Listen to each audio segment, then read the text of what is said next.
এটা আসলে mono traffic light থেকে তো রেগুলারই ভেহিকল চেকিং হয়। আর সেকেন্ড হচ্ছে হেলমেট ছাড়া যারা বাইক চালায় ঠিক আছে, তাদের উপরে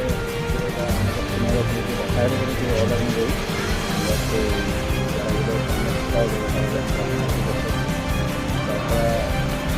এক ধরনের প্রয়াসও আছে। আমরা যারা অনেকে লক্ষ্য করবো গ্রেডার হচ্ছে অনেকে যাচ্ছে সিঙ্গেল হেলমেট তাহলে কল করছে, কিন্তু সিলিয়ন রাইডারের কোনো হেলমেট নাই, তারাই আমরা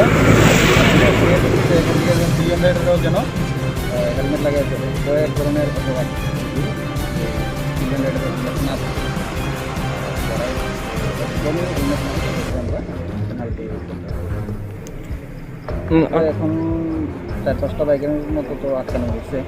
তো কিছু পেনাল্টি করেছে, যারা পেনাল্টি দেওয়া সম্ভব নয় তাদেরকে আমরা পিয়ার বাঁচানো।